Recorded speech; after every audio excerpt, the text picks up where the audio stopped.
2015년 7월 이란과 유엔 안보리 5개 상임이사국, 미국, 영국, 프랑스, 러시아, 중국 및 독일 해일 간의 역사적 협상이 타결되었습니다. 이란 핵 합의회는 이란의 핵 개발 제한과 대신 경제 제재 완화를 골자로 했습니다. 오바마 행정부는 이 합의를 통해 이란의 핵무기 개발을 차단하고 중동 지역의 안정을 도모하려 했습니다.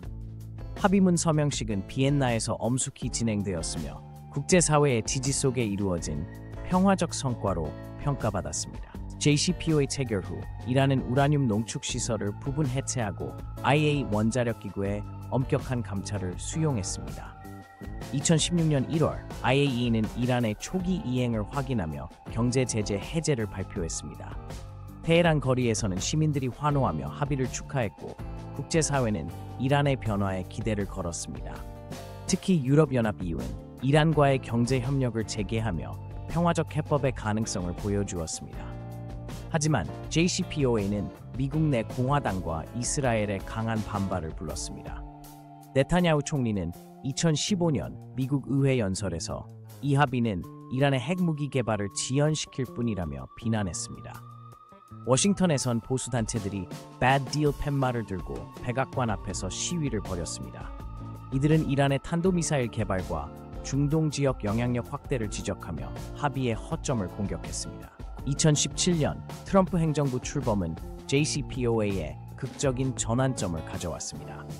트럼프 대통령은 취임 직후 역사상 최악의 합의라며 JCPOA 재검토를 선언했습니다. 2017년 10월 그는 이란 혁명 수비대를 테러 조직으로 지정하며 강경 기조를 확립했습니다. 백악관 보도자료에선 트럼프가 이란 관련 문서를 찢는 상징적 제스처를 취하는 모습이 공개되며 정책 변화를 예고했습니다. 2018년 5월 8일 트럼프 행정부는 JCPOA에서 일방적으로 탈퇴하며 이란에 대한 경제 제재를 재개했습니다. 특히 원유 수출 금지는 이란 경제에 치명적 타격을 입혔습니다. 미국 재무부는 글로벌 스위프트 결제 시스템에서 이란 은행들을 차단했고 EU, 중국 등 제3국 기업들도 이란과의 거래 시 2차 제재 위협에 직면했습니다. 이는 합의 유지 노력을 기울이던 유럽연합과의 갈등으로 이어졌습니다.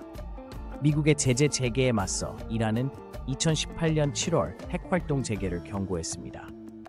로우하니 대통령은 협상의 신뢰가 무너졌다며 우라늄 농축 수준을 JCPOA 한도 3.67% 이상으로 확대할 것이라 밝혔습니다. 2019년 5월 이란은 IAEA에 중저 농축 우라늄 3.67%과 중수로 재고 초과를 통보하며 사실상 합의 이행을 중단했습니다. 나탄즈 핵시설에선 IAEA 감찰관들의 출입이 제한되는 등 긴장이 고조되었습니다. 2019년 1월 EU는 미국의 제재를 우회하기 위한 특수 결제 체계 INSTEX (Instrument in Support of Changes)을 가동했습니다. 독일, 프랑스, 영국은 이란과의 비원유 거래를 지속하기 위해 노력했지만 미국의 강력한 반대로 실효성은 제한적이었습니다. 이 과정에서 EU와 미국 간의 외교적 마찰이 빈번해졌으며 유엔 안보리에서도 제재 연장안 표결 시 찬반이 극명히 갈렸습니다. 미국 제재는 이란 경제에 심각한 타격을 입혔습니다. 2018-2019년 이란 리알은 달러 대비 80% 폭락했고 연간 인플레이션율은 40%를 넘었습니다. 테헤란 증시는 수개월간 폐장했으며 의약품 부족으로 병원들이 혼란에 빠졌습니다. 2019년 11월 정부의 급유 인상 발표에 반발한 시위가 전국으로 확산되며 200명 이상 사망하는 유혈 진압이 발생했습니다. 이란 당국은 미국을 경제 테러 주범으로 규정하며 비난했습니다. 2019년 6월 호르무즈 해협 인근에서 일본 유조선 공격 사건이 발생하며 군사적 위기가 고조되었습니다. 미국은 이란 혁명 수비대 소행이라 주장하며 중동에 추가 군사력을 배치했습니다. 같은 해 9월 사우디 아람코 시설 드론 공격으로 원유 생산량의 50%가 차질을 빚자 트럼프는 이란에 준비된 공격이 있다고 경고했습니다. 걸프만에선 미군과 이란군 간의 위험한 긴박 대치가 이어졌습니다. 2020년 1월 이란은 우라늄 농축 수준을 20%까지 높이며 JCPOA를 사실상 무력화했습니다. 이란 의회는 IAEA 감찰 거부 법안을 통과시켰고 포르도 지하 핵시설에서 새로운 원심 분리기가 가동되었습니다. 미국은 이에 대응해 이란 메탄올 산업에 대한 추가 제재를 발표했습니다.